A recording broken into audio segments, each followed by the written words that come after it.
Welcome, everybody. Barbara and I here for the third system, which is the reproductive system, and the third astrological sign, which is a Gemini. Welcome back to the 12th system. I have been sharing this page exactly the same since 2020, 2021, 22. So it's the same and it's a welcome page. And here we start. We already went through the three first quadrant, the three first signs, Aries, Taurus, and now Gemini. And I'm starting this as a good Gemini with something personal, something sharing out of topic, as you can probably see, but it's very related to the topic in my mind. Like we can integrate, that's the word for Gemini, integrate or bridge whatever happened in our life. The Gemini mind can find information in everything we do, in everything we perceive, or in everything that crosses our mind is like a full experience and integrate the experience. In the process, the Matias teaches the air sign of Gemini, and all these air signs are integration. So this is my introduction to all this energy. And what you see here is my life. And what you see here is a lot related to what happened when we come to this soul journey that is experience of Earth. And it's representing the respiratory system, and it's representing Gemini as a learning. And in my life, because I do work, as many of you know, I'm a newborn specialist doula. I work with newborns. I'm a nanny. I did work in preschool and daycares. And right now I'm working with the patient, Alzheimer patient. I'm helping her. She's on my building, and I'm helping her during the nighttime or like some hours in the evening. And for me, and this is what I want to share, for me, this is an observatory. It is work, but it is life itself. I see the babies growing, and I see the babies learning as a Gemini, as a process of integrating and learning the basic skills, that is eating, that is learning their body, because they are fascinated with their hands. They are fascinated with the sounds they are making. Then when they go to school, they are fascinated, and me too, fascinated from when they can, make subtractions, or when they can remember things. And also, now that I'm experiencing someone with Alzheimer, related to how through the process of living and getting old, that mind and that memory is fading, getting closer to the 12th house, or the end of the journey that is after we go from house 1, 2, 3, 4, 5, 6, 7, the whole journey. It can happen at any stage, but this is the normal process. There's a biological process that it can last 80 years, 70, 90. But for me, that this is my life, this is what I do and experience every day, it is related to the astrology, and this is how I live the astrology. It's not that I just wake up and say, oh, the moon is in Taurus. This is my astrology. It's not just work, and this is how a Gemini mind integrate and find value and find information and find everything in the process of even cooking. So this is my introduction of the Gemini, that is 100%, 200% me. And I'm going to show a little bit of my astrology, because it's very interesting. And also because I'm working like 16 hours a day, and I'm exhausted as a good Gemini. And I apologize if I am tired, or I'm losing track, or I get confused. I make mistakes. Like sometimes in other videos, I make mistakes, and I'm covering a lot of the astrology, as you see, the babies, the school process, and the elders. So with that said, I'm gonna start with what is coming. And everybody knows this already. And I wanted to share regarding the picture that I just showed, because the elder timing and the mind fading, or the mind or the unconscious experience before we come here to the first house, which you embody on this first house of Aries, the I am, or at the end of the journey. It is related with collecting information as a mind, as a memory, as a cosmic memory, and bringing all the information to the next life or to the next stage. Even experiencing the Alzheimer person that looks like the mind is fading, the information and the collection of experience that our soul is collecting is in our DNA and is coming with us and is living with us even we leave the body. So that information is not only in the body, everything we are taking with us at the end of the journey to the other side of the veil. So, and also because we are talking about this stage that is Gemini, the baby or the soul that enters the body in this Aries or first house, and then experience through the senses in the Gemini stage or in the Gemini experience, is gonna start observing or having a little bit of consciousness of the other. That's what Gemini is, a bridge, or is also, that's what is the twins. Is the first time that you can relate from the outside. It's not just you. In this picture, you see a butterfly. You have the seed on the 12th house, then it sprout, then you came out of the soil, and then you have probably the water and the sun touching you. And in Gemini, someone comes from the outside and is like bringing information. Is in a butterfly picture here. So this is the journey of these first three quadrants.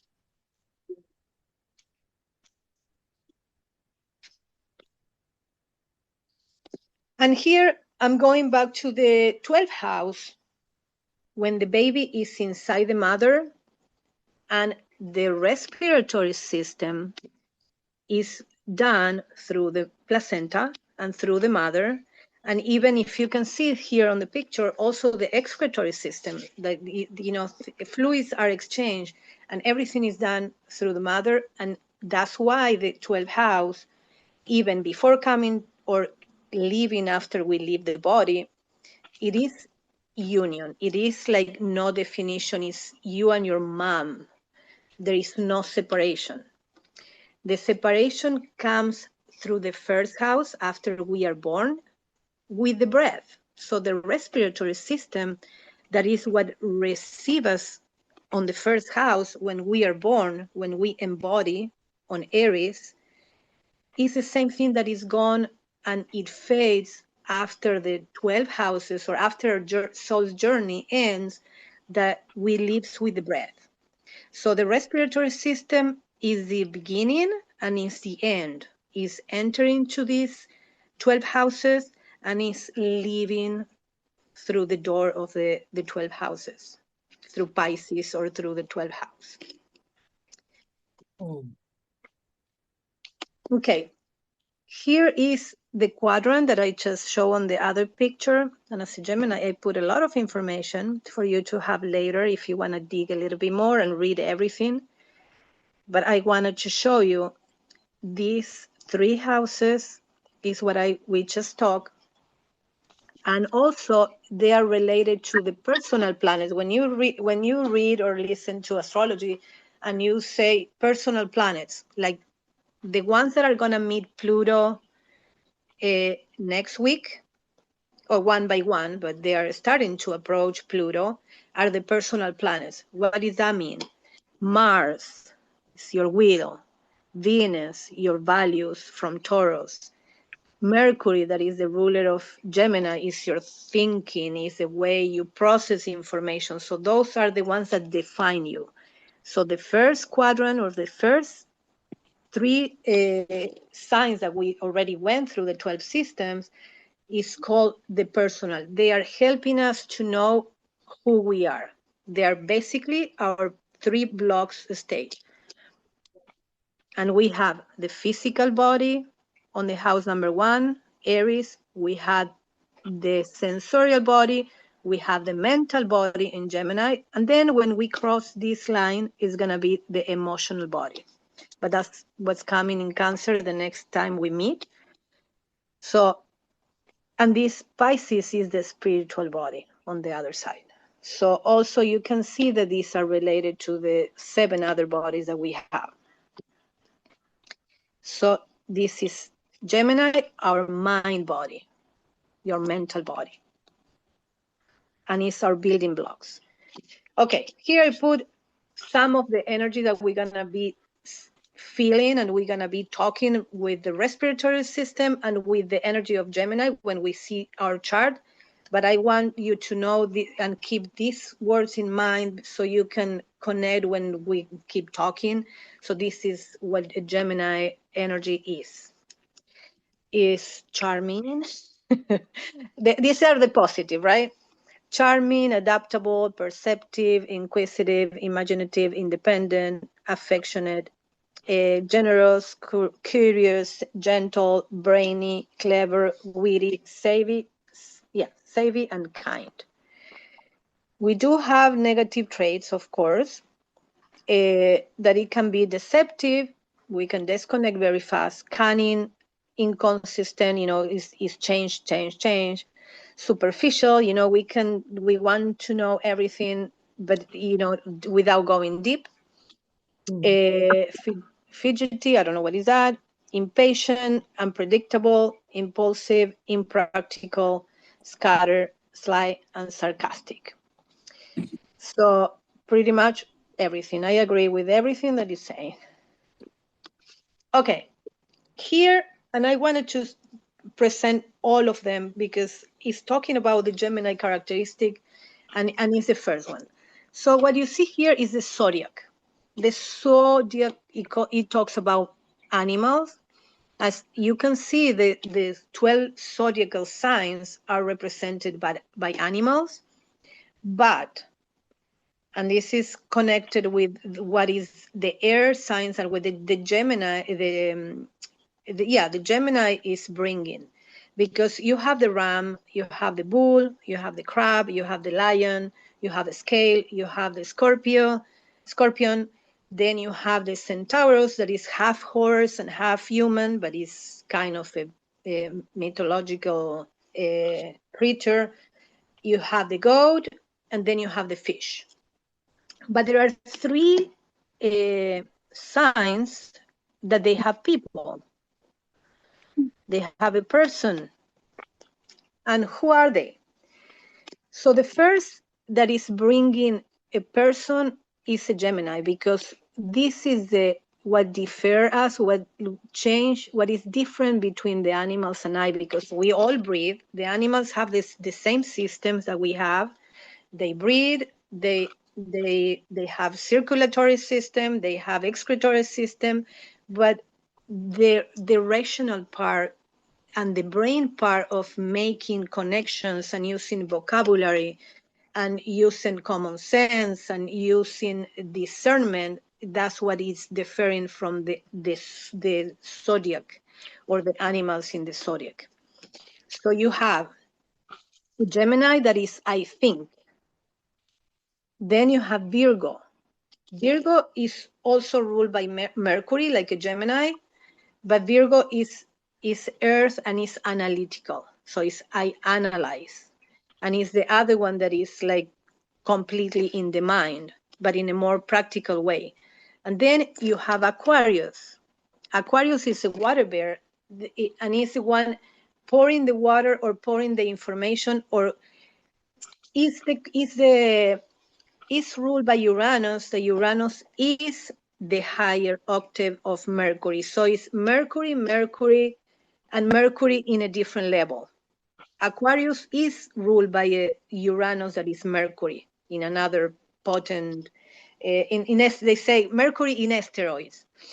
So these three are about mind, communication, the Aquarian energy of the mind, that is also an air sign that we're going to talk, is like is the internet. Aquarius is the internet, is the future, and is the quantum field. All the information, the internet is all the information in a quantum level. You put all the information together, you don't see it. It's in the realm of the you don't see it. But the information is there, and it can be transformed, and it can be analyzed, and the algorithm is going to bring you more energy, more information. And the more you talk, the more you get more information, and process and integrate all the information. So these are the three levels, and that's why these three are the ones that they have people, because it's the rational mind is what makes us different than the other thing. It's not the breath, all these animals, they also breathe, but it is the mind. It is the being rational. Okay, so this is pretty much the same, but you can see what is Aries, Taurus, each one of us, of the signs. But you see Gemini is I think, Virgo is I analyze, and then you have Aquarius that is I know. Those three related to thinking. The rest is I feel, I desire, I believe, I use, I see. But the ones for the mind are those three. Okay. And I put this one because first, I know this pretty well, and this is my chart, and I have the three of them. That's why my mind works in a level, because I have the moon in Aquarius, the Gemini, and the rising Virgo. So I have the three levels of the mind that the zodiac is showing. So my mind is the speed of the light. Sometimes I get blank because I have so much thought, so much thinking, that I cannot even process. I have no time to process my own thinking.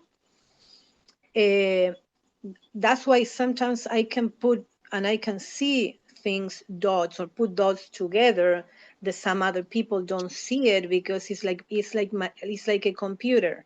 And I'm like, how they don't see this? How they don't get it? Or how they don't understand? And when I'm reading a chart, it's like all those dots that are the information that you see in the chart. For me, they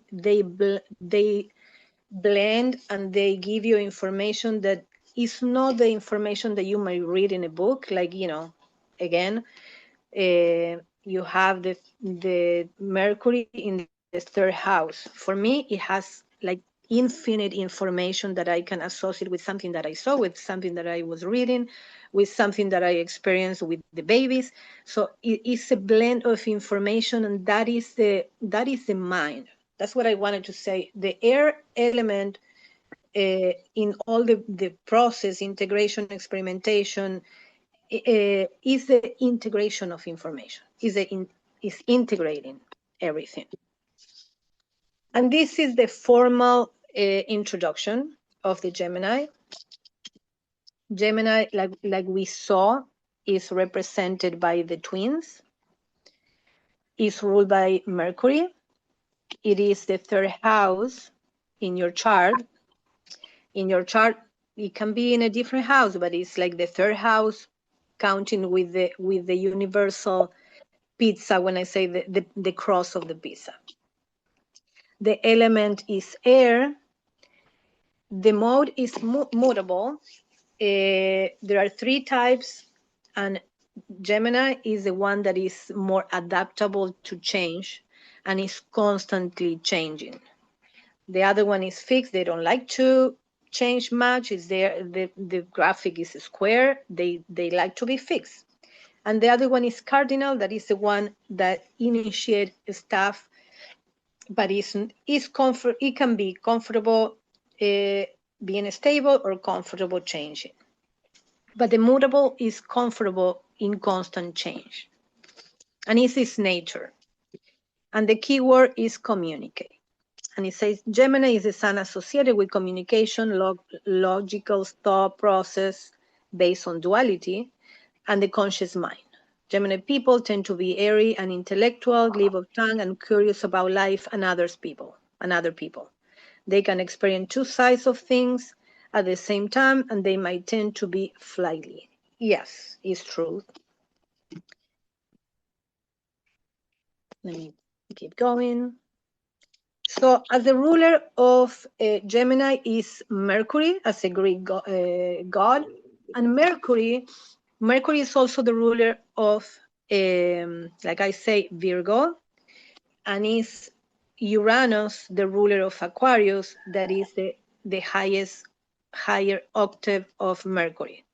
So Mercury is the one that share information or bring communication, or it can be a letter, or it can be any information from one side to the other one, from the king to the people, from one town to another town, but is neutral, is not positive, is not negative.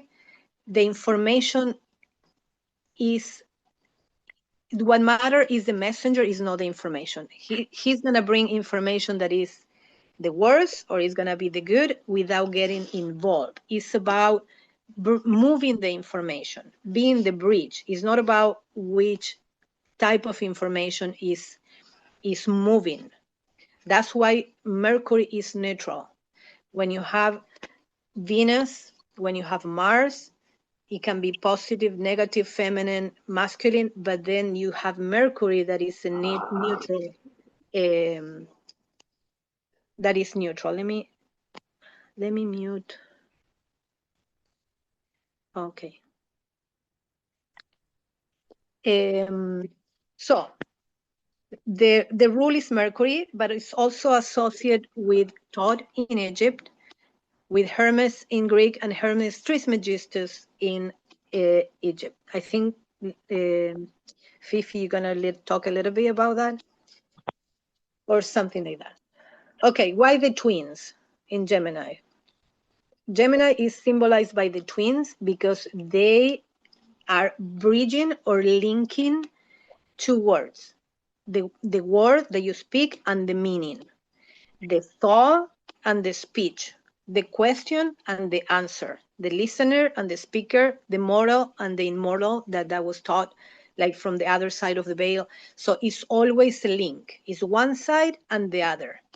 So it's a Gemini is not duality as conflict, but duality as dialogue or integration. That's what I always talk about the houses when I talk about the first house and the seventh house, that they are not opposite. They always integrate. Integration for a Gemini, or for communication, or for for the third house of Gemini is about integrating, because you can see the two sides and you're going to try to be good with both. There is no judgment. It's like, how can I use the two sides of the information and make one, or integrate and make a whole of these two sides?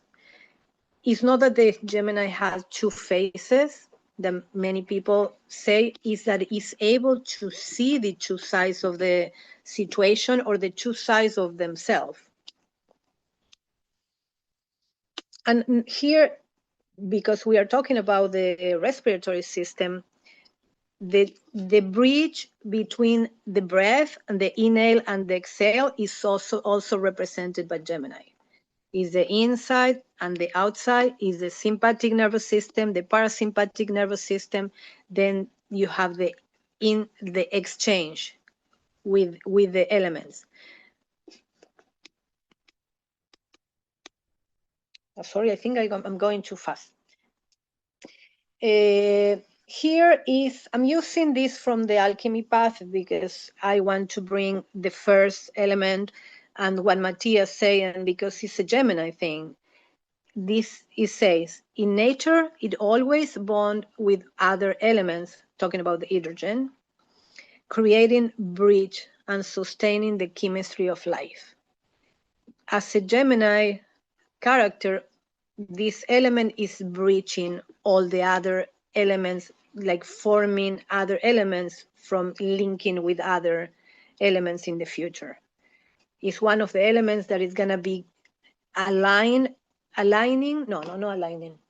Okay, linking or getting together with other elements to create more life. Is the universal connector, the particle that unites and gives voice to matter. Okay, and here is a little bit of more characteristics of what Mercury is, but it's also related, of course, is related to the Gemini characteristics. Is commerce, is trade, because this is all verbal.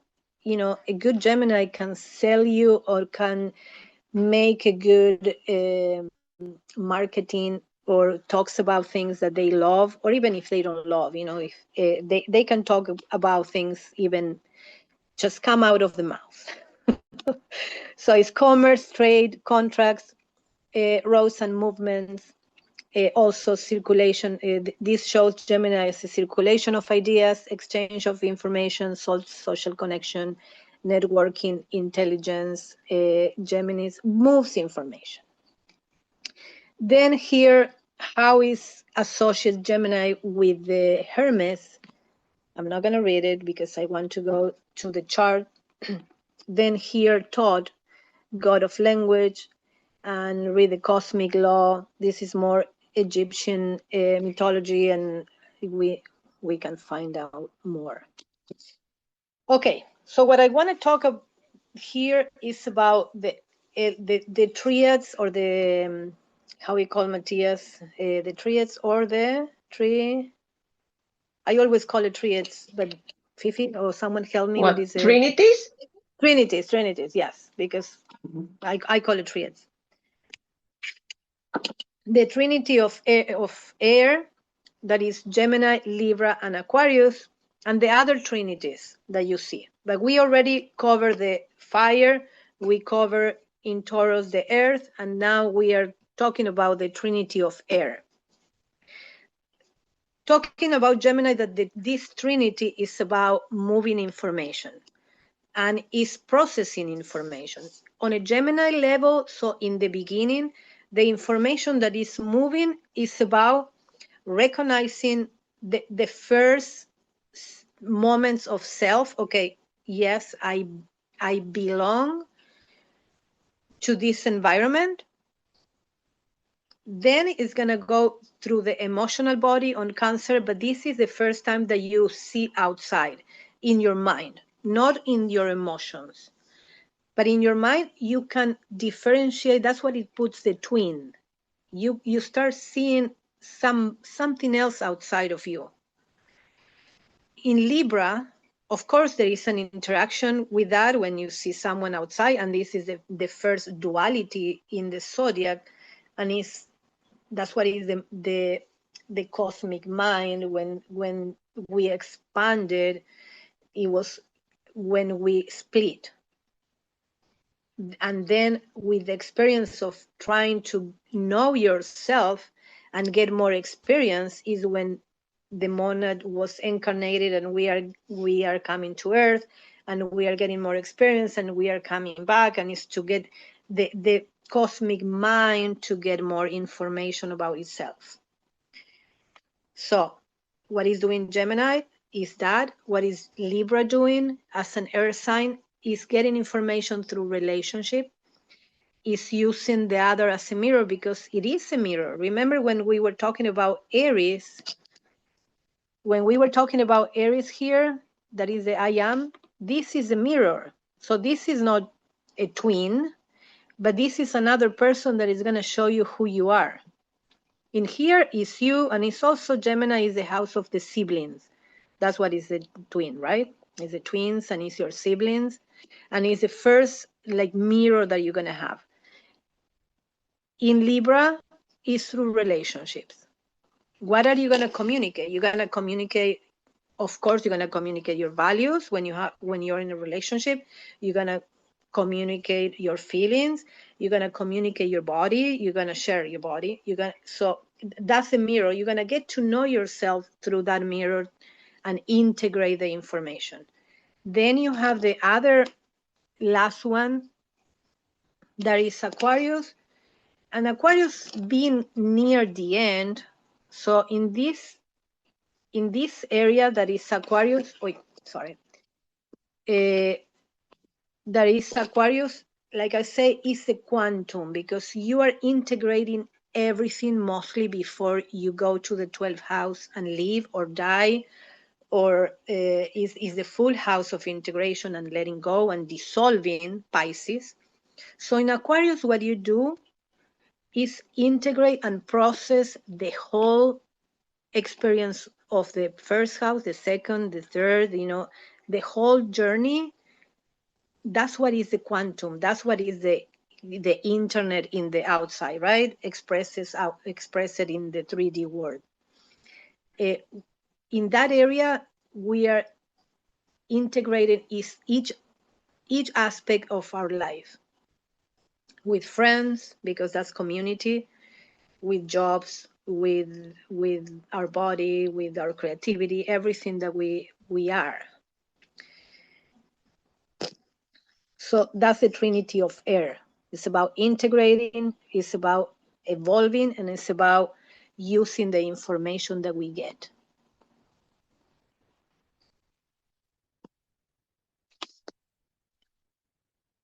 Is that clear? Is any question about this, or any comment that you want to say about this? Okay.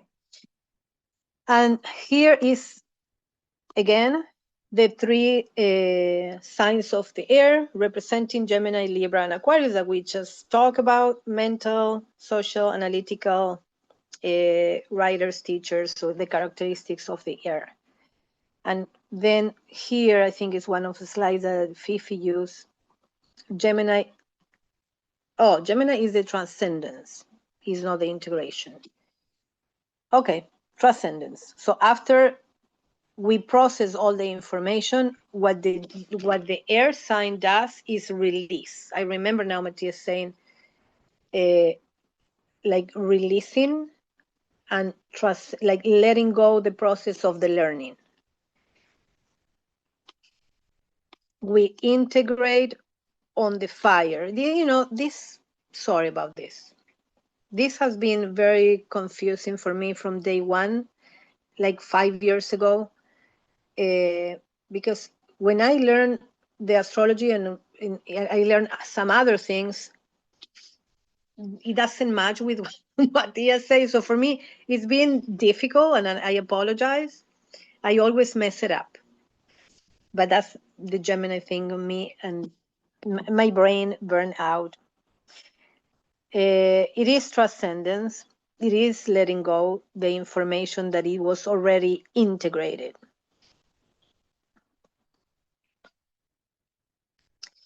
Okay, going back to the breathing part and the 4 elements. And I thought this was like very interesting because it's related to, coming to Earth and living and dying.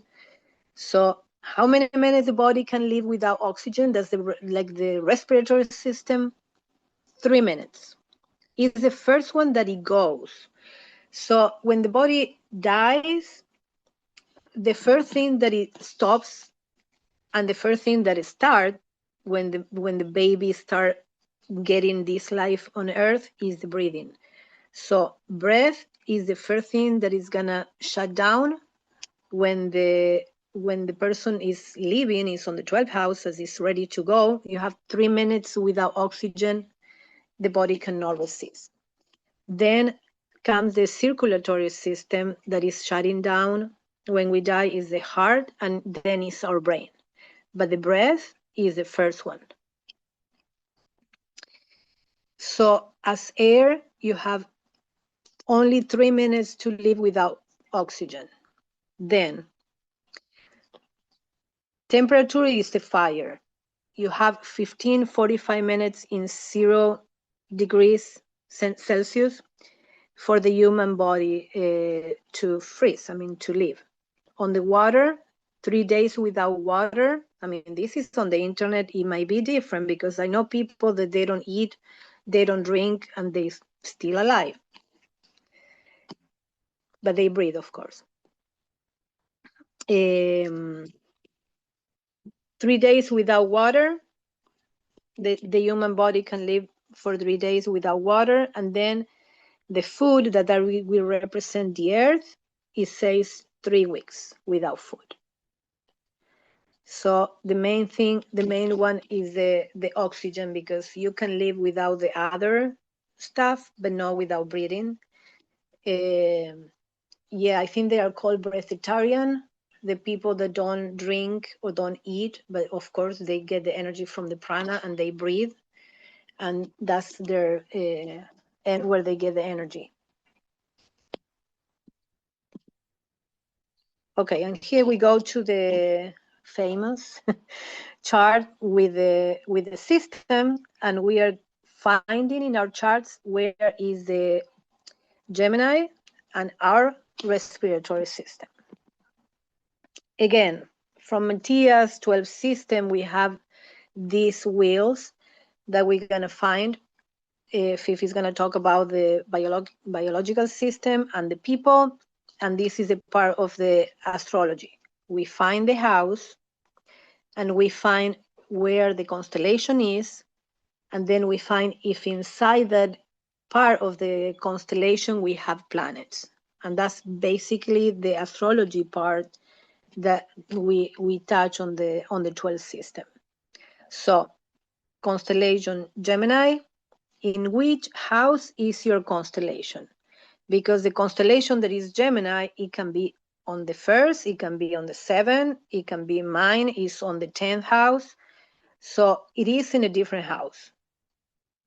Then you see the overlapping of with your constellation of Gemini that is air.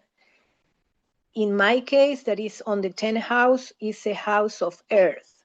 So I overlap those informations, and with that I make a blend and I make new information. So my sun or my Gemini is in a house of work. So I value and my communication and everything related to Gemini is in the house of Capricorn or the 10th house. So that's also information to blend. And then if in that area you have planets, in my case, I have the sun and I have Saturn in Gemini. So which planets are in that sign? So that's basically what we are gonna find on the 12 system chart. Okay. Where do you find the energy of Gemini?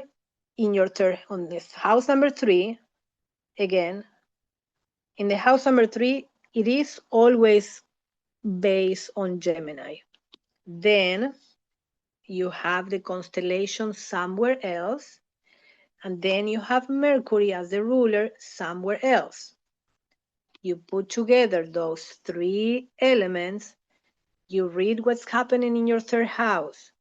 You read what's happening in your Gemini house, that it can be in any place, and then you find your Mercury, and it's going to give you more information. So you blend these 3 dots, and that's how you make your 12 system reading for the Gemini energy.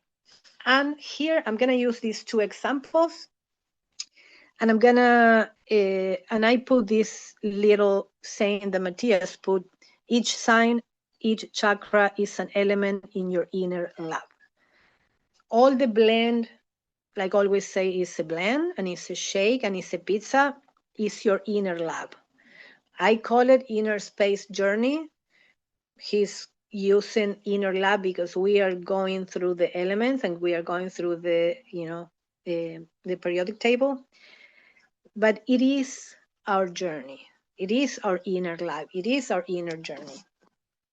So these two charts, I'm not going to say, I deleted the names, but I want to use it as examples because are two very, very, very well-known people that happen to be completely opposite. And I want to show why, because as an example of the 12 system, sorry, the police is passing by. As an example of the 12 system, we're going to use this person. I'm not going to say who is. So we find Gemini in this chart. This person is a Gemini. See, he has the sun in Gemini. So the Gemini house is right here. Let's say it's around here. We found Gemini. This person has Gemini in the 10th house of power, of hard work, of commitment, focus, goal-oriented, business, money. Then we see what else this person has. He has a North Node, meaning as a destiny. And also we see that this person was born in an eclipse, because when the nodes are with the moon and with the sun, like this, is an eclipse. The eclipses are always where the nodes are. So this person was born with an eclipse, meaning the energy in eclipse season is really crazy. And you added to this Gemini energy, you have Uranus, that is electricity. So this person, and then you can go find the energy of Gemini on the 3rd house, that is right here. It has Libra and it has nothing inside, so this one we can leave it alone. But you look on your chart, what's going on in your 3rd house? That is Gemini. Where do you have your Gemini? In this case, this is a 10th house of power. And then where is Mercury? So we find Mercury here, that is in Cancer, so it's very emotional. And it's in the house of community, or it's in the house of public figure, or internet, or exposed, or yeah, it's community. So I'm going to talk and show the other one. Oops.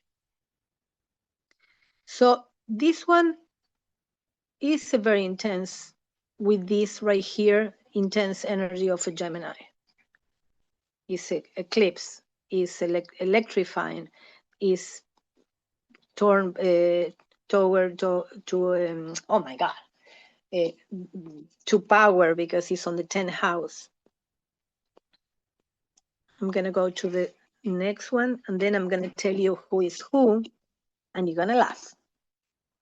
And in this one, if you want to go deeper, this person has the Leo ascendant, meaning wants to show up, it presents to the world as the best, and the sun, and the leader, and the follow me, is the energy of Leo. Okay. On this other side of the example of the 12 system, or finding the Gemini information in this side, we have a person that is a Leo. The sun, his essence is Leo. But we're gonna see where is the Gemini. That's the point. So if you see here is the Gemini. And it has a Gemini moon. In this house of Gemini, it has the moon, and also Gemini is in the 4th house of family. So Gemini communication, which way he process or communicate is, it has the moon. It's gonna be nurturing, it's gonna be family oriented because it has Gemini in the 4th house. That's how you overlap the information when you do the 12 system.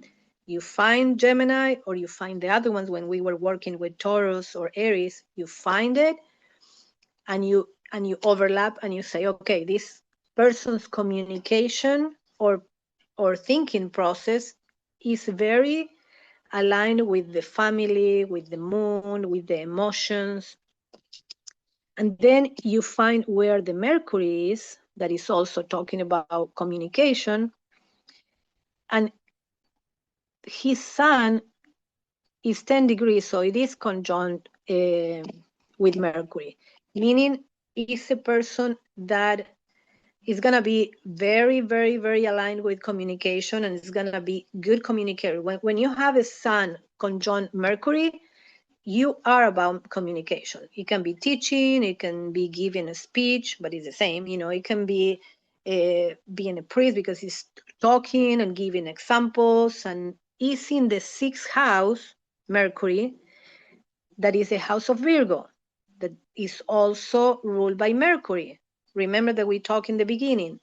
It's another level of Mercury or brain information. It's going to analyze, it's going to select the information in order. It's going to be neat, it's going to be clean information, it's going to be paused, it's going to be very organized. And this person, let me see. Yeah, this person communication is completely different than the one that I just talked. And I'm going to reveal the names of both. You're going to laugh. So this one that it has the communication Gemini with the moon is Obama. And the other one that I talked in the beginning It's that Trump. is Trump. Yeah, it's Trump. And this one that he was born with an eclipse, and it has the 10th house with the Scorpio that is electric, you know, is changing all the time, is Trump, yes. So you can see the way it's showing how they process the thinking and how communicated the Gemini aspect.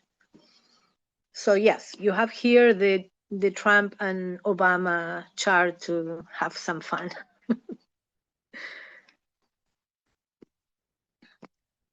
Let me see what else. And here, let's see what it say here, because I want to see moon in Gemini that Obama has. He has the moon in Gemini. So keywords, emotion through ideas, restless feelings, needs variety, easily soothed by talk, nervous sensitivity. And the phrase is, I feel safe when I can say what is inside. And let me see, it was on the 4th house, Gemini on the 4th. I also put it here. Emotional roots. Keywords, talkative home, mental security, family stories, nervous restlessness.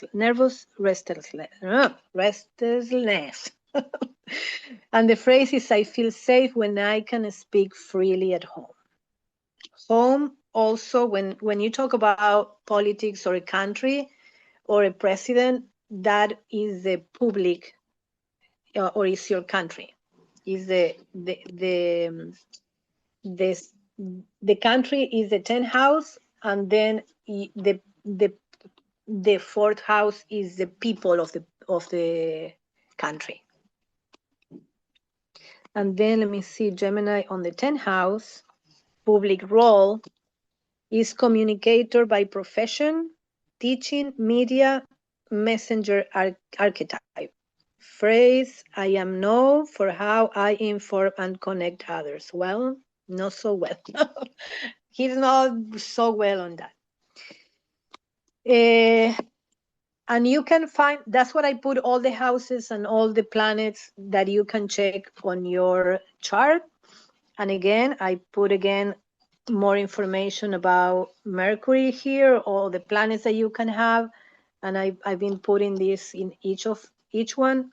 And then I put a little bit of pictures that I was going to use, but I didn't, about the moment of the breathing after birth.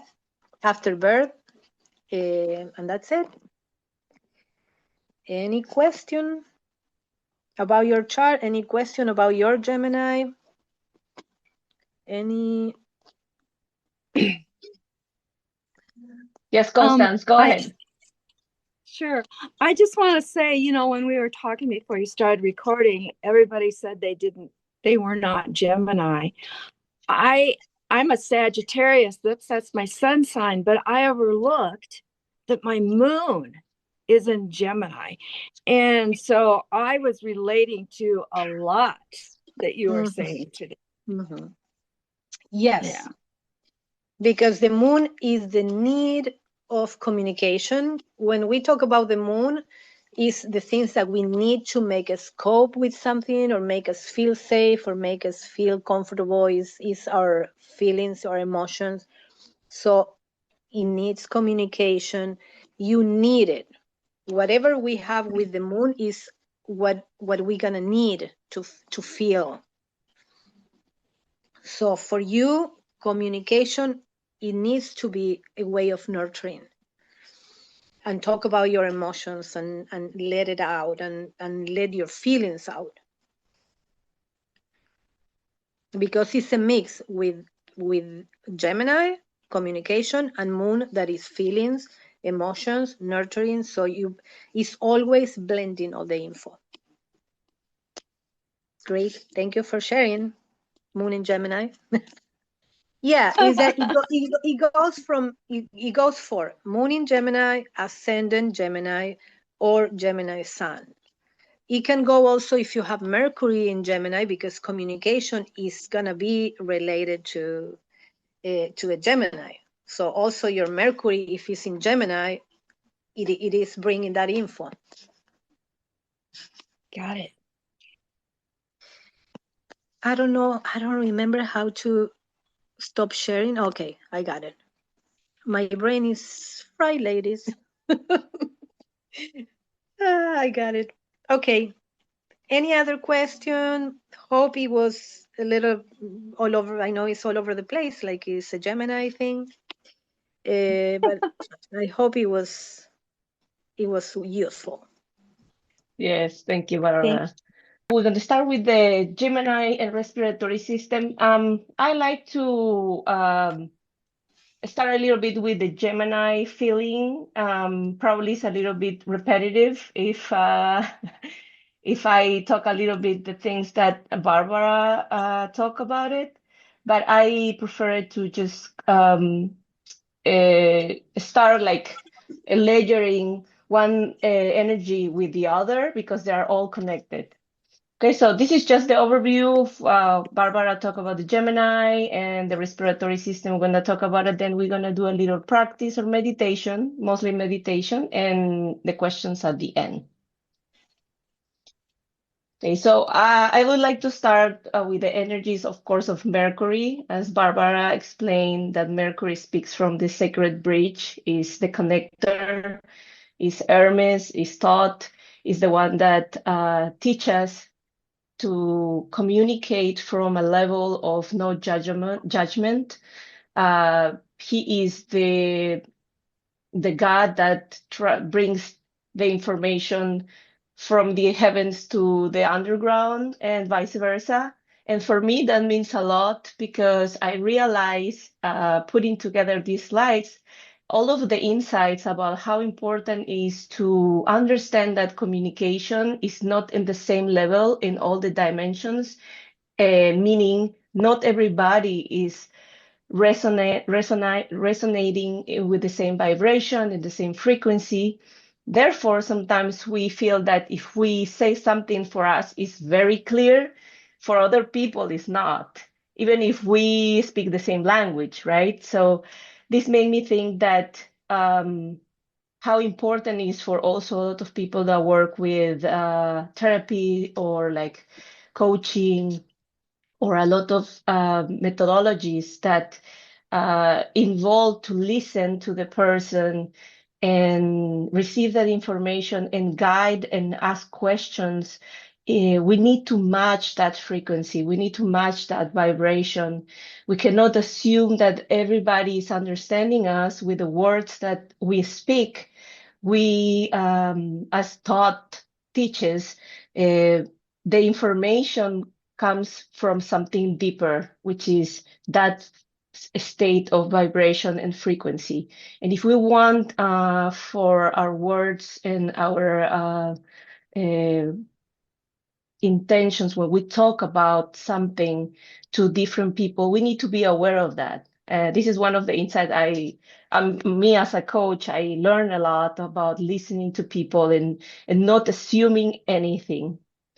So Mercury teaches that is the intelligence that translates the spirits into the words, which is very connected to the breathing. We're going to talk about that, how spirit and breathe are connected. Is the connector, is the one that connect mind, connect ideas, connect people that are separated or was separated, and turns also this experience into something meaningful.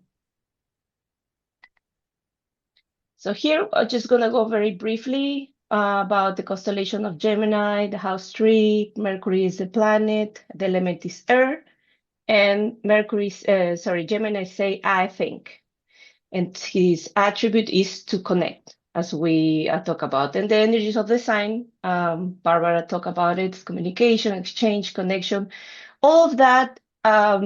Now that we're talking about communication, the words that we are reviewing, that we are reading, just let them like soak into you, let it receive that, even if it's repetitive. Sometimes by repetition, we integrate more and more. So these are just some questions, the basic ones that Barbara covered to find the basic elements to start putting together in cohesive, meaning what is all this energy that are related to Gemini and to the element Earth. So in which house I have Gemini, which house I have Mercury, what do I have in the house 3, which is in the 3rd house of Gemini, and what planets I have in Gemini. This is like an example of the chart that like Barbara was showing us. And I just leave this for you if you want to just go over it, but this is, repetitive.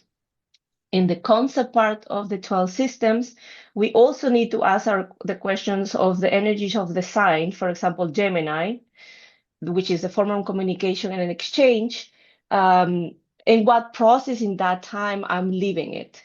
So sometimes it's a little hard for people to understand that, but there is these 4 processes: is experimenting, expressing, transcending, integrating.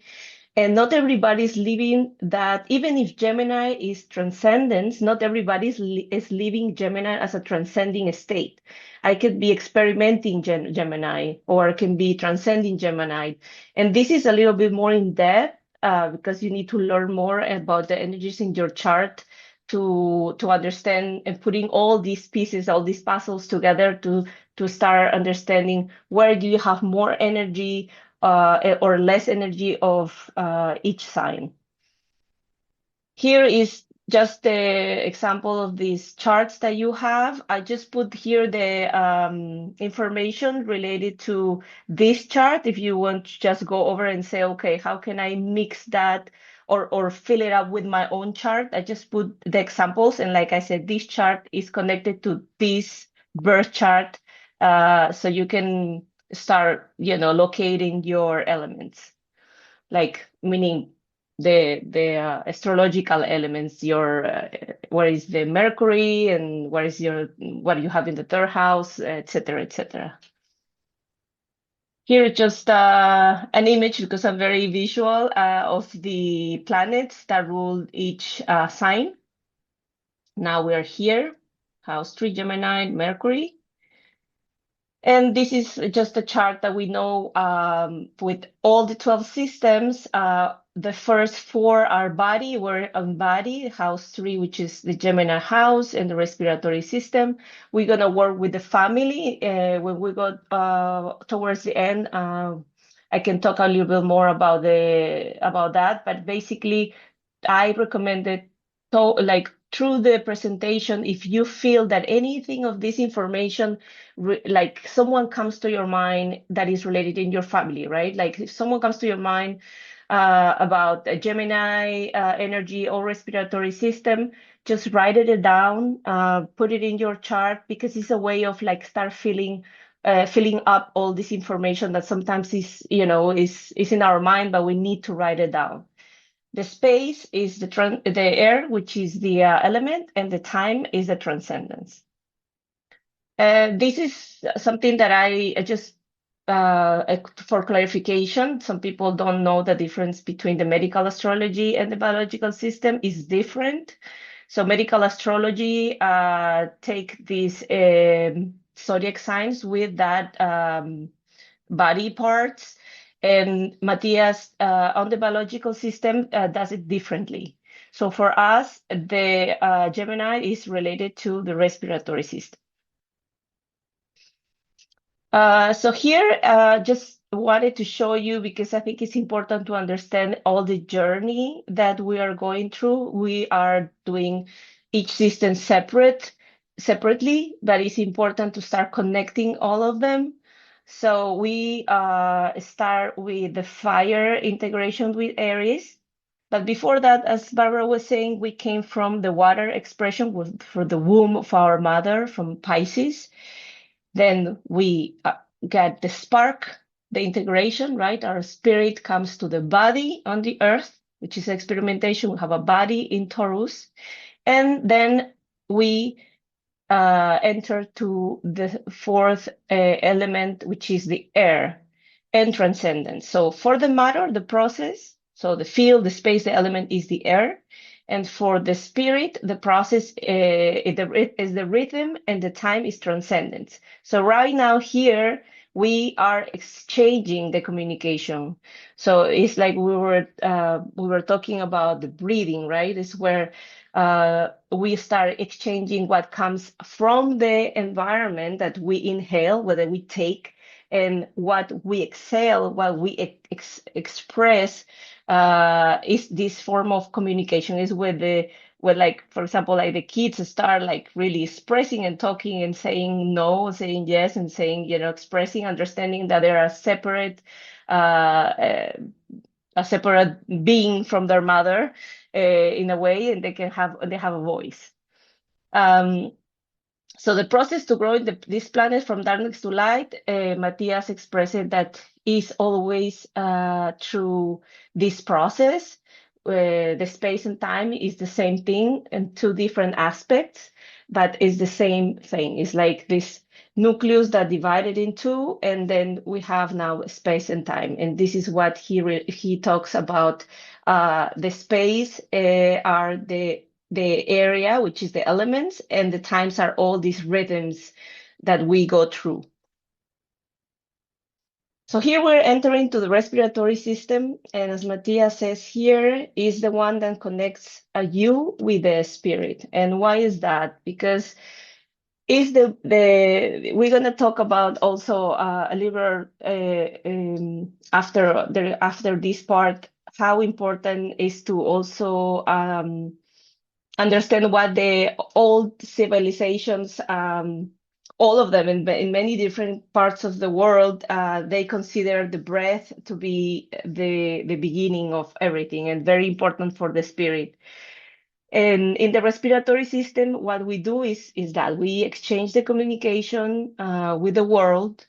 We also this system also, these energies also tell us about the boundaries and the open dialogue that we establish when we open a communication, because it's also about, okay, having the space and the moment to talk, and also give the space to the others to express themselves, right?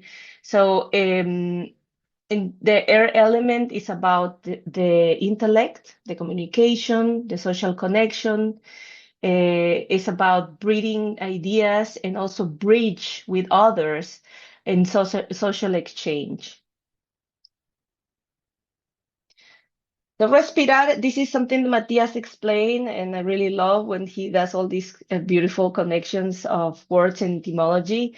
So respirar in Spanish, it means to breathe, and it comes from the word spirare, which is to breathe. And it's the same etymology of the word spirit, which is breath. So therefore, this is the one that connects you with the spirit. So the biological system, this we're gonna go to the part that we're talking about biology, but also the symbolic function of this system.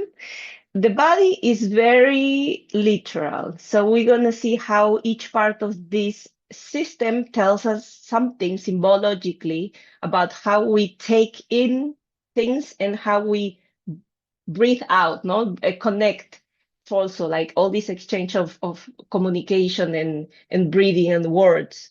So the biological function of the respiratory system is exchange. Is the energy of Mercury, right? The exchange, but this we exchange gases. So we supply, you take in the oxygen, and then the respiratory system take out or removes the carbon dioxide. So also for me, and just thinking about the system is so interesting because we can say we take in something that we need and we exhale something we don't. It's like this polarity. It's like this Gemini, two faces, two aspects, positive and negative, and how we can understand that they are useful, like to have both opposites but complementary is very integrating for me. All these how you say, all this concept of having something that can be toxic, but at the same way is something useful that is going to give us life. No, it's like in the alchemy path, Matias is talking about the toxins and how the venom becomes your medicine. So in the symbolic function, what this system tells us is the permission to take the space, to receive life support, to express the voice and also release. And also told us about, or the symbolic function also relates to the territory. So when someone said, give me some room, or I need room to breathe, or this space is like I can breathe, is literally telling you that the environment, the territory is not is toxic, right? It's really related to the breathing, the environment in a like more subtle way. It's also the contact with the world, the air, and also is related to grief, like when Barbara was talking about the end of life, when someone is old, is getting old, and is getting in the stage of passing or transcending this matter, or this body. Sometimes a lot of people, they start having problems with the breathing, but it's also an emotional state of I'm already leaving this body. It's like your body knows that you get into that, and people start feeling grief also by knowing that they're gonna leave this place. We're gonna see that when we see each different parts. Okay, this looks like biology from school. Don't be afraid. And Barbara, I cannot see anyone here. If anybody want have questions, meanwhile, please let me know because I cannot see it now. I just could see my presentation, but just let me know if anybody has any questions. Okay. Okay, so here I'm not gonna go through all over this. It's just important if you want to see what is the parts of the system, because each part is telling us something that on the symbolic way is connecting to something deeper. For example, if you have a problem with your sinus, we're going to see what that means. Sinuses is add to resonance to voice, condition, air. And sometimes it's about to letting go things that are like stuck, like literally when you have a sinuses, you feel like something is stuck, and is related to that in a symbolic way, in a way you want to express something. So your the respiratory system, I'm just going to read the main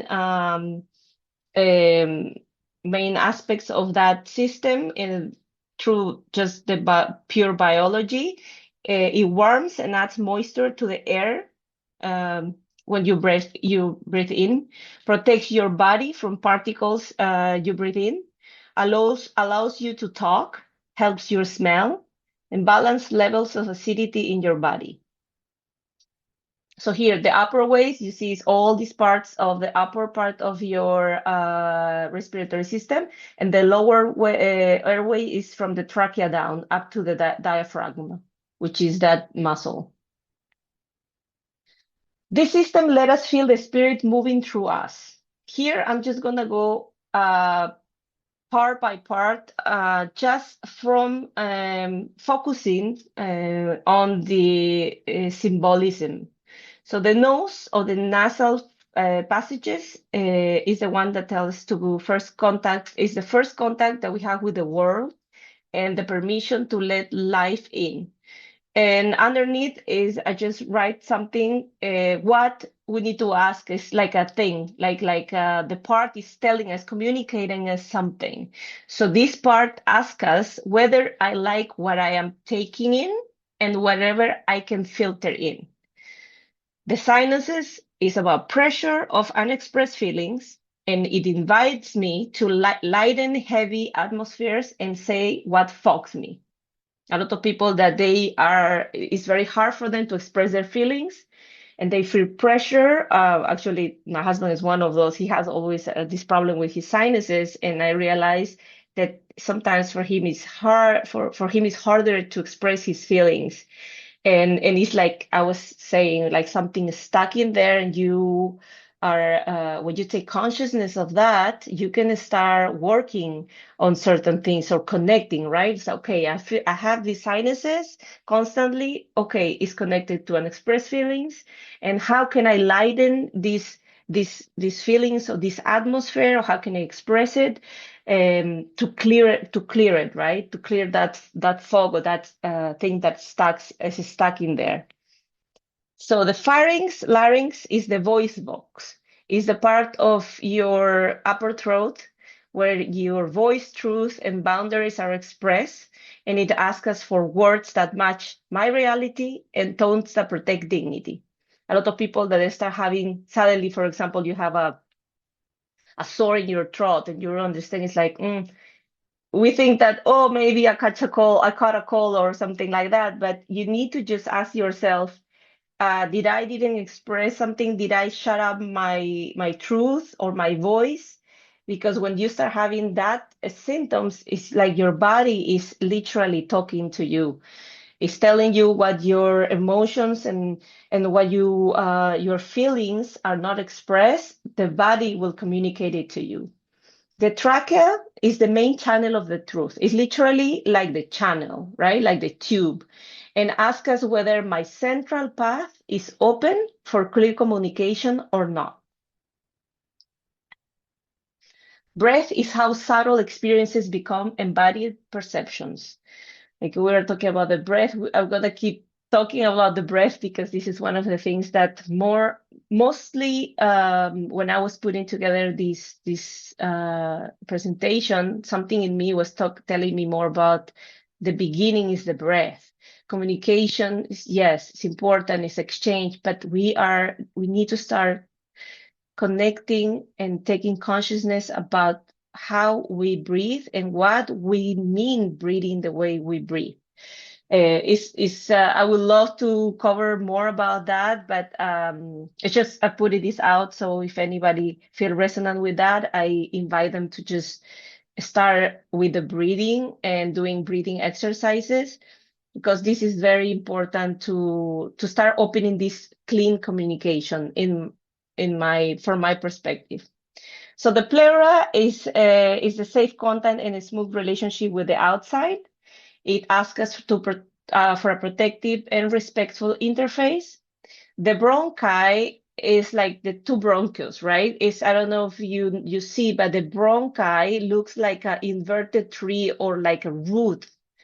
For me, I make this connection. I was like, wow, it's amazing how the body is really showing us everything, because the bronchi here talks about how your truth is distributed through your life with work, family, partners, and if all of them receive it fairly.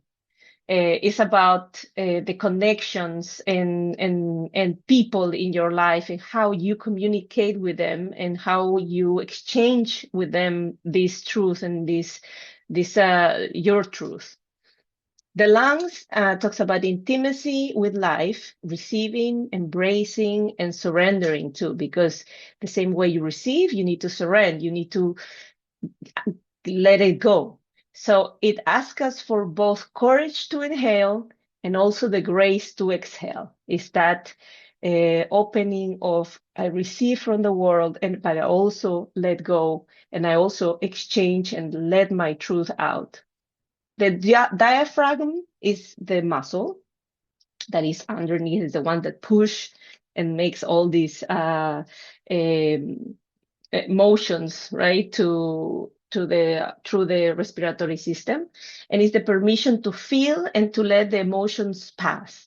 And it asks us for a slower, longer inhale to transform tension into movement, because this is what that diaphragm does, right? It moves, but the more we practice, when I don't know if you experience that, but sometimes when you are in a state that is you feel not in ease, like you are stressed, when you start just like making this breathing from the belly, that's why they talk about the hara, which is the breathing from the bottom of your belly. It's not through the nose, it's with your belly. It's like the babies do. The babies, when they breathe, I don't know if you notice, you see their belly go really, really inflated, like up and then down, because they breathe with their belly.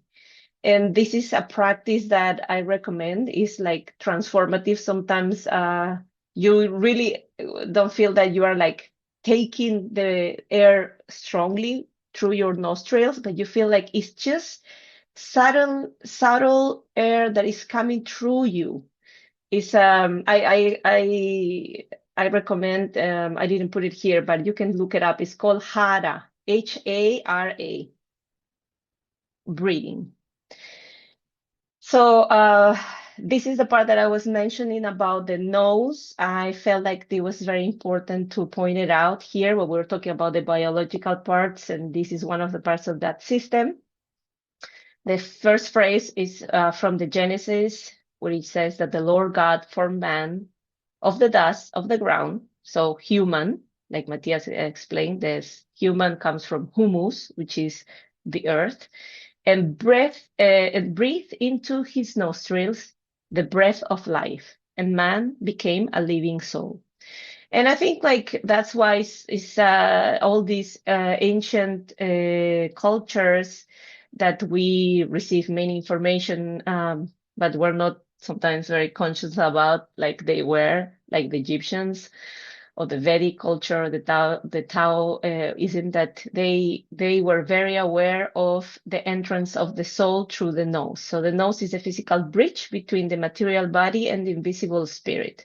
So from the ancients, the nose was important because it was the one that was connecting or was the channel of breath of life. I don't know if you've seen a lot of the sculptures in museums, or even if you were in Egypt, that they broke their nose because they believe that the spirit, even like if a sculpture was made of a person, it was alive because they had the nose where the spirit came in. So when someone wanted to make sure that it won't come back to life, it would break the nose. In a way, it was a way of like killing it.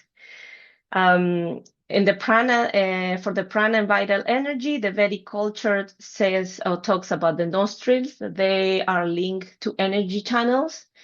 It's essential for purifying the spirit. I think we learn a lot from the Hinduism also the importance of breathing.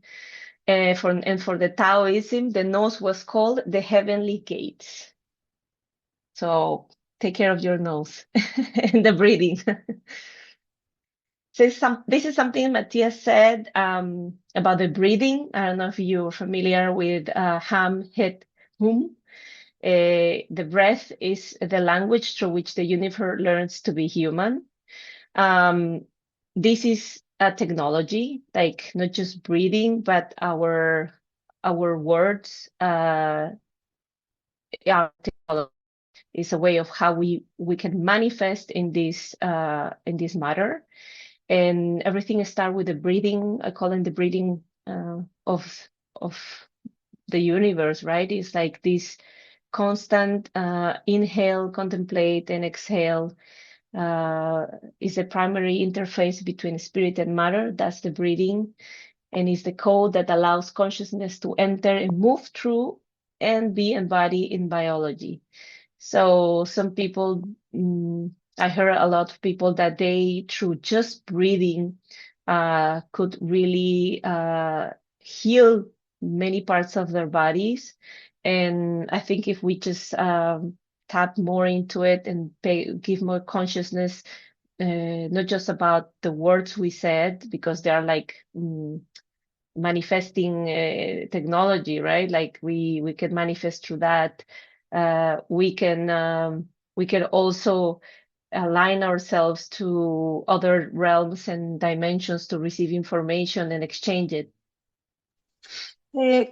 Fifi, can I add something? Yes, of course. Sangeeta is a yoga teacher and a breathwork teacher, so she can say something if she wants for yes, us of course. at the end. At the end. Okay. As an expert, if you want, yes. whenever you are open for sharing, maybe yeah, of course, we can do it at the something. end if she's gonna be around, or if she prefers to do it right now. It's whatever you feel like. Okay, Sangeeta, you there? Yeah, I can do a little breathwork session in the end. Okay, that will be great. We're gonna do some at the end. We're gonna end it with some meditation, and if you want, we can do that at the end with you. I'll let you know, and we do you the beautiful practice with you. Yes, definitely. I'll be happy to guide a breathwork session. Sure. Thank you. Thank you. Thank you, Barbara, for introducing. Thank you. You're welcome. Anybody else? I'll continue. I will continue then. Okay. As you know, this presentation about 12 systems, I focus it, well, not focus it, but I talk through my experience in BioNeuroEmotion is the way I understand these 12 systems also. And BioNeuroEmotion is like a methodology that talks about perceptions, beliefs, and learned patterns and how these generate emotions in us and that influence the state of our being. So when we are believing something and we are repeating patterns that we inherited from our our family tree, when we have certain perceptions, our bodies start feeling sensations and emotions, and that emotions sensations are manifested in our biology. So BioNeuroEmotion is this methodology about coherence between the body, the emotions, and the mind, and the intellectual part, like in our mind, our thoughts. And it invites us to question ourselves so we can see different perspective. Just by the way we change a perspective about something, sometimes we get caught on or feel like stuck on one perception of like or point of view, and we feel like we cannot get unstuck. it's just to do this exercise of asking questions and trying to see a different perspective can get us unstuck from it. So this is one of the aspects of the BioNeuroEmotion, and connecting to this system and the energies of Aries and Gemini and Air. We can ask questions like, where do I need more room to breathe? Sometimes we get caught on like the everyday life, and we don't even have a moment of like really realizing how important it is to give us just a little space, maybe 1 minute of just pure breathing and understanding that this is like a way of our body gets energy. Another question is, I'm afraid to speak my truth and cause trouble. It's, of course, how didn't feel like it could not speak their truth or make their voice heard because of, judgmental or they want to avoid conflict. I am ready to set limits and release so the cycle can move.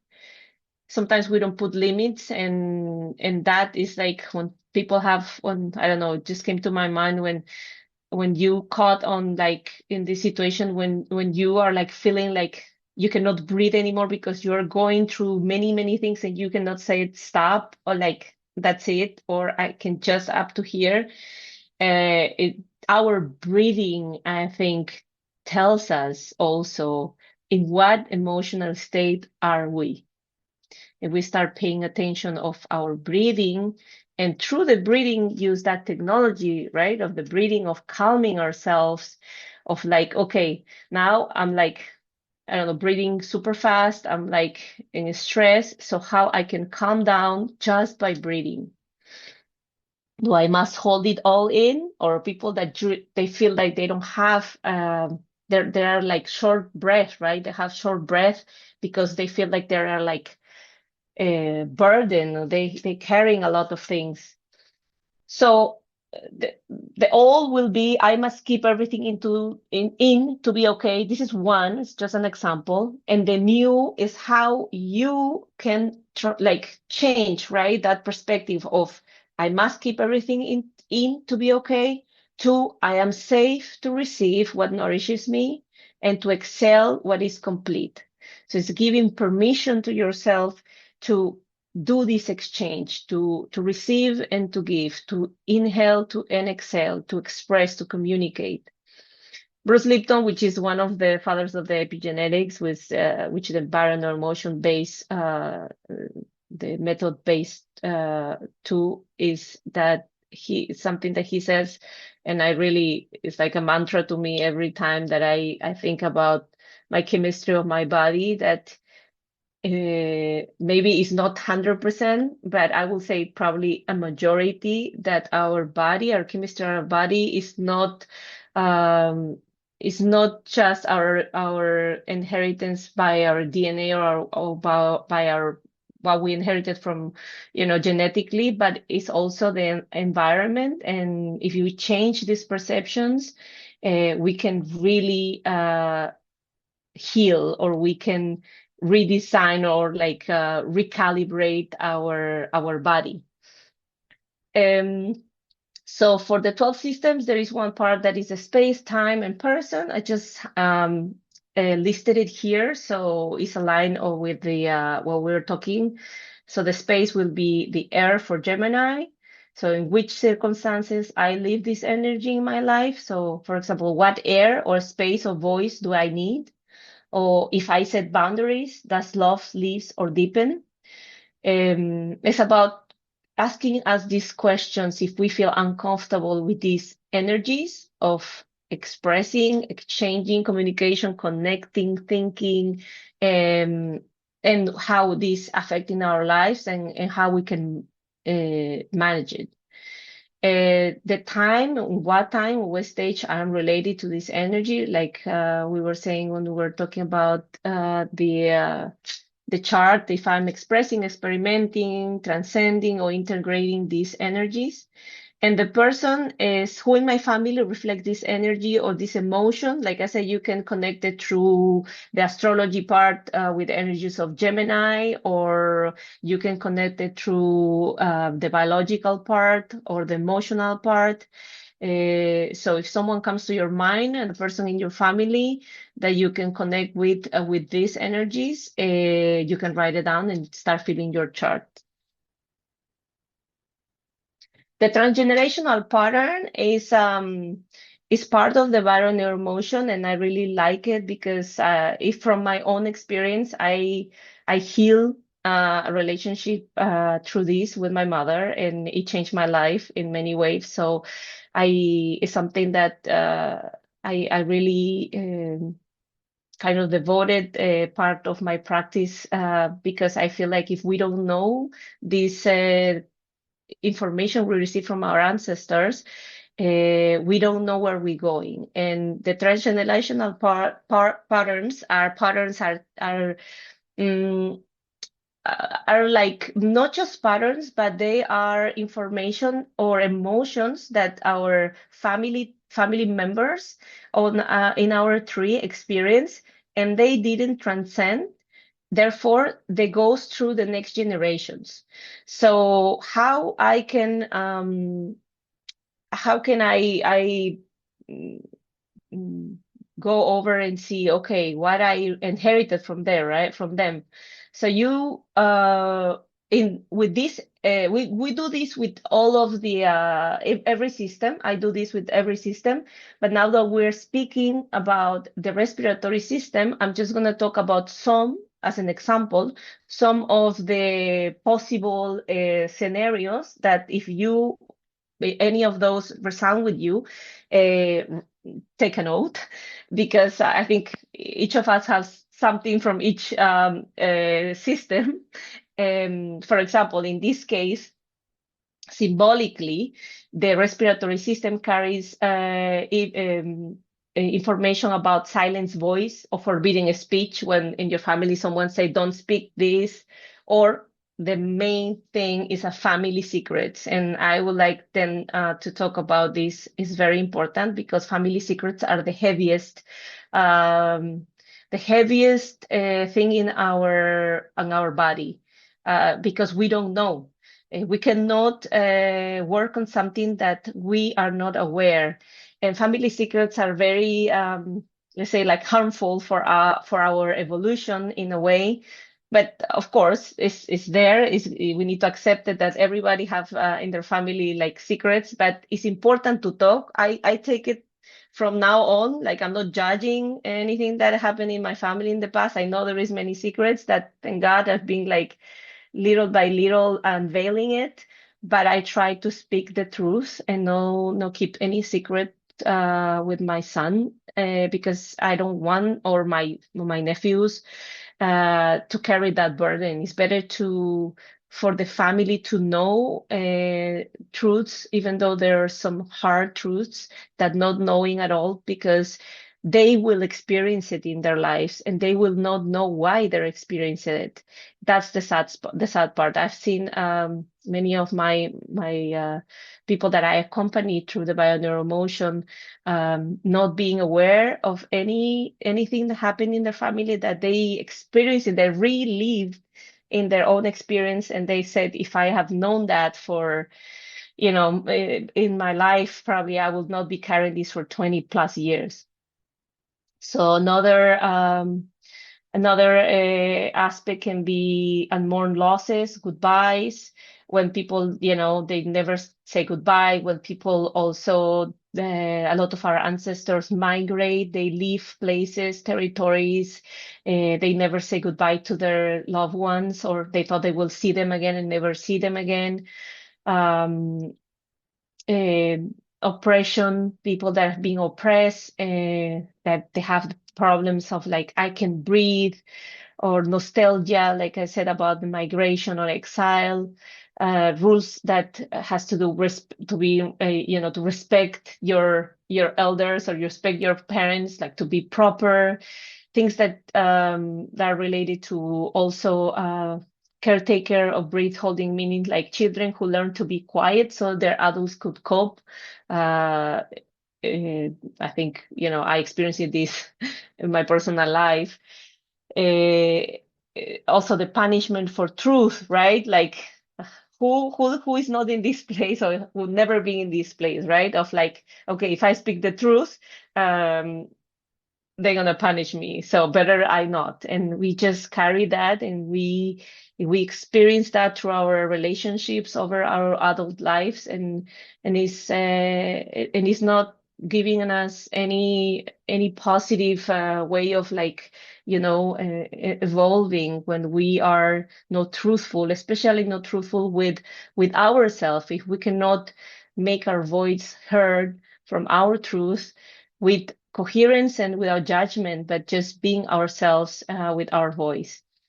And well, last of the examples can be the boundary confusion, like difficult claiming personal space, when someone is in a place that, for example, I don't know, we're not coherent, right? When we are with the family, sometimes we go to meetings or reunions or like lunches or the dinners that we don't want to already, and then at some point we are like, I don't feel like this is my space. This space is like toxic, or I don't want to hear this conversation, that we start like we keep pushing ourselves to do something that we don't want.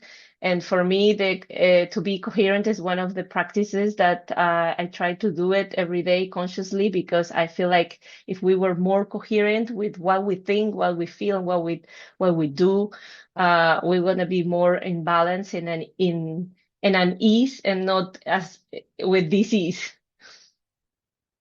So talking about family secrets, this is one woman that she wrote about, which we study many of the writers and on the family transcendental transgenerational patterns and information.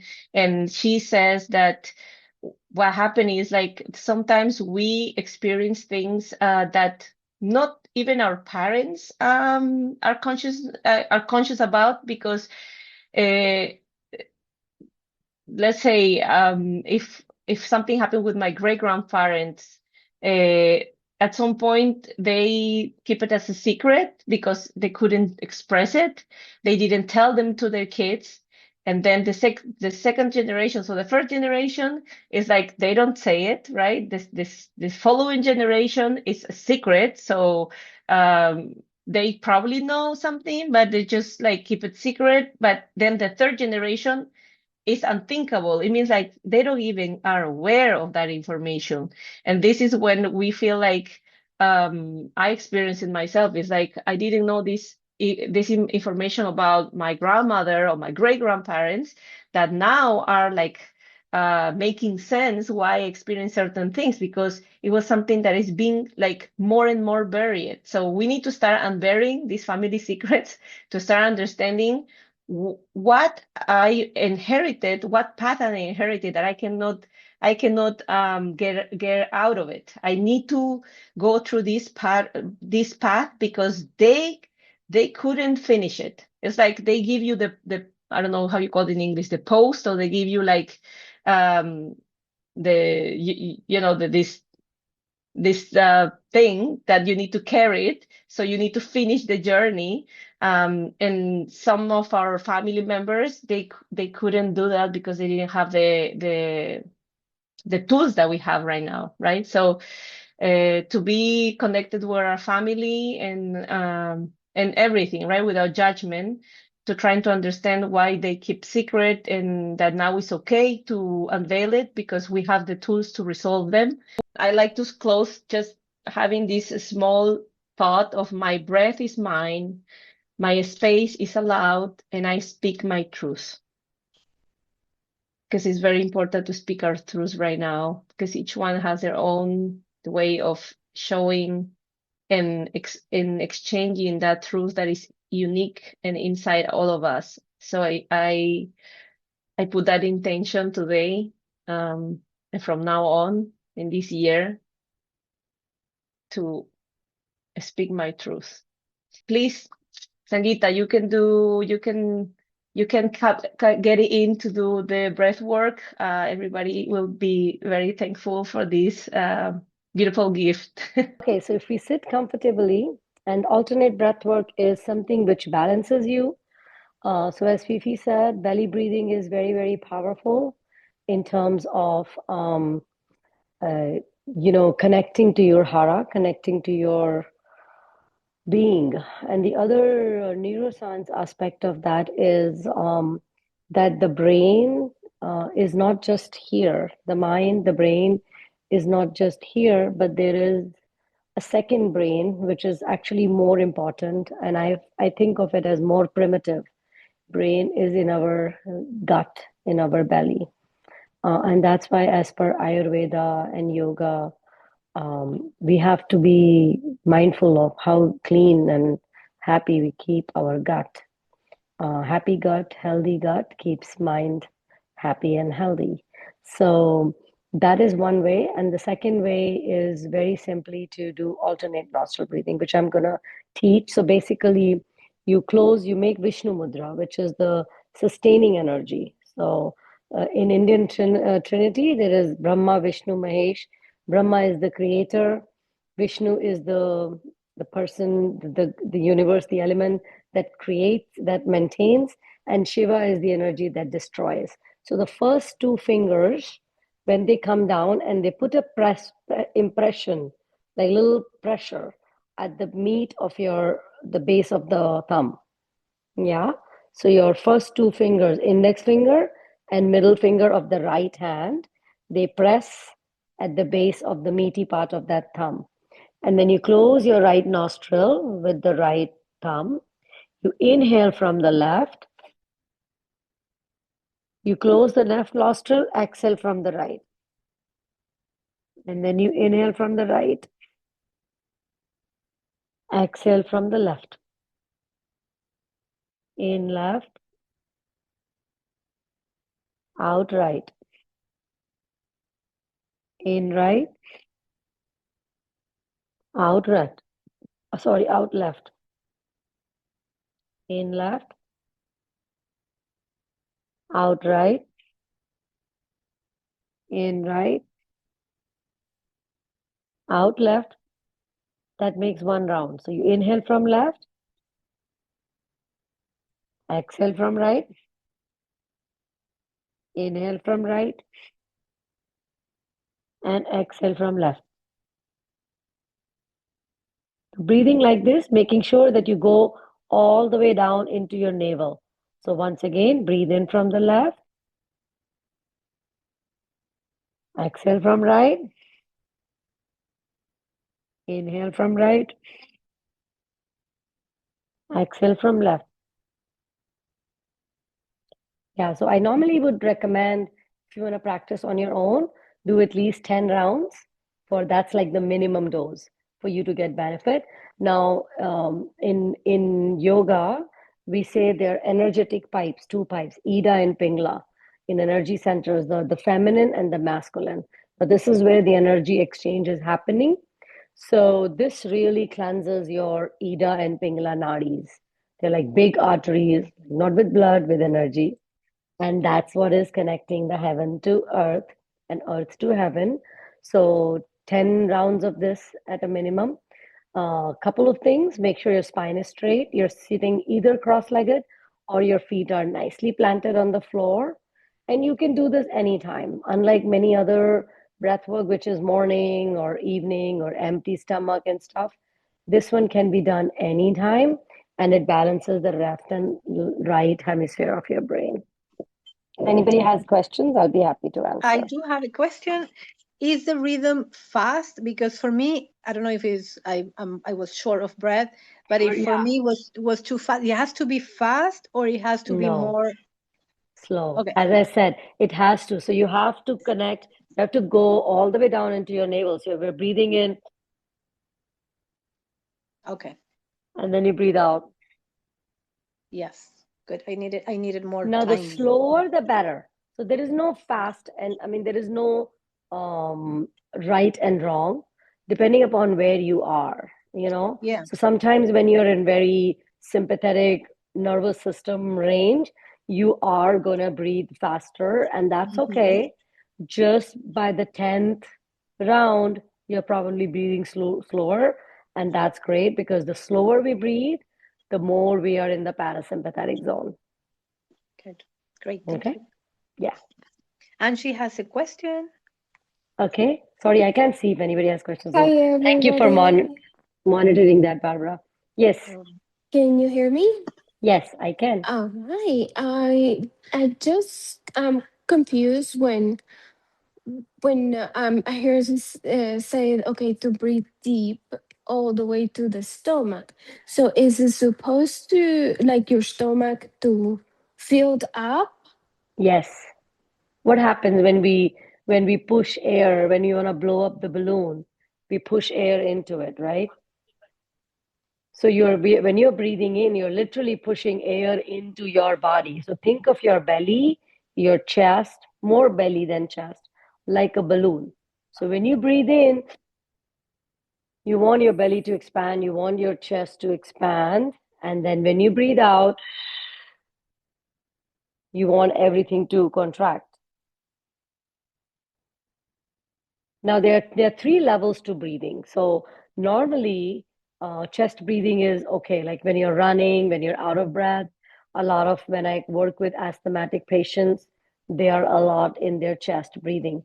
Now, when I say breathe all the way down into the belly, as Fifi was explaining, the hara, the more important center where we breathe in and out of is your diaphragm, which is between your lungs and your belly. So when you focus on your belly, when you breathe in and out of your belly, you are really breathing from the core, from the essence of who you are. And when you take that deep breath down there, now initially it's not easy. Initially, it's very difficult for people to breathe all the way down into the belly.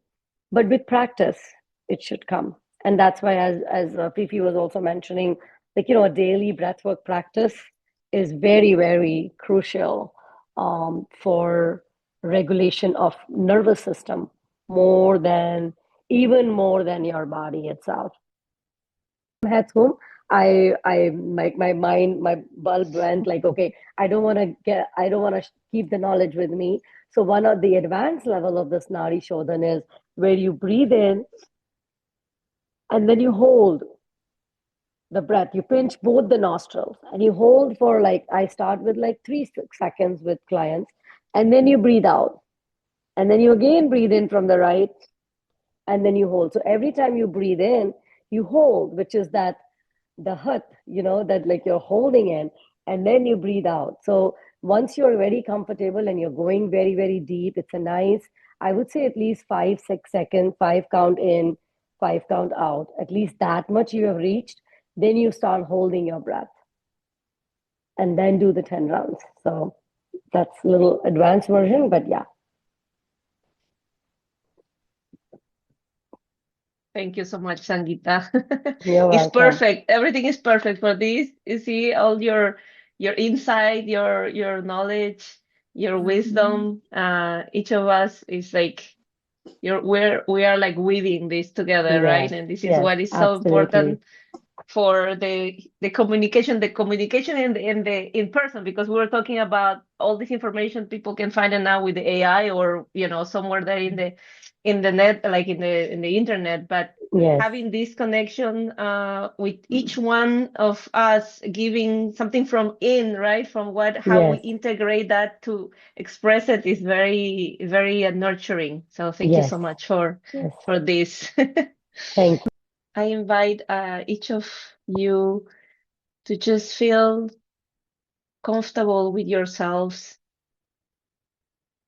with every breath you're taking. I'm just gonna come and say whatever comes to me related to these energies today. But I feel, and I've been receiving this when I was sharing this information with you, that it's very important to start with this breathing that we did, thank Sangeeta. But after that, I invite each of you to pronounce your entire name as a key of opening this technology that we have, but pronouncing your whole name is making consciousness of the information that each single letter and each single sound and each single tone and meaning of your name is bringing as an information for you today. I'm going to say my name, but each one of you, I invite you to pronounce with consciousness and with every breath you are taking your name. I am Maria, Frida, Fifi, Velarde, Q. Each information that you receive right now connecting to your name is the key that is opening one door for you to start connecting with not just the meaning of your name, what carries with you, what is your path, but also your family tree, the last names you have. Some of them were changed, some of them were forgotten, some of them you have an information that are connecting you to a path that you are now walking through. With each breath, I invite you to open your channel to your own truth, to speak to the world what you have to give, everything, all the information you've been absorbing, receiving from your family, from your teachers, from your guides, from your own experience in life. Is the moment to give it to the world through your voice, through your pure essence, through your divinity. With each breath, I take consciousness of my space, my sacred space. I put limits when are needed to put. I exhale, let go, things that are not more useful for me or for my tree. With each breath, I'm receiving this information, thinking, giving thanks gratefully for everybody that is being in my path, that share my environment, they give me something. And in the same way, I am grateful for myself for giving me permission to express with my voice and my truth.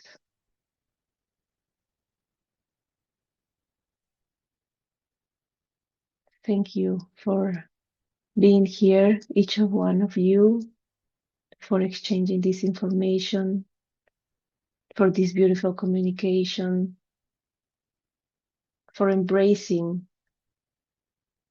these beautiful energies of connecting with each other, exchanging with each other, because this is what is going to be for us as seeds, conscious seeds, exchanging information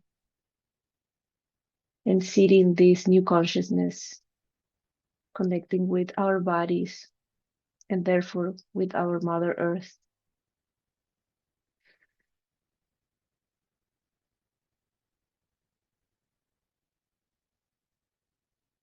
And whenever you're ready, bring back to your consciousness with a breath. Come back here and now.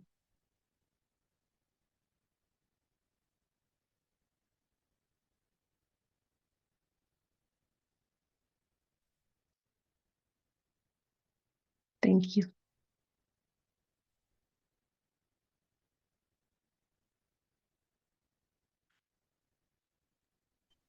Thank you, Fifi, and thank you, everyone.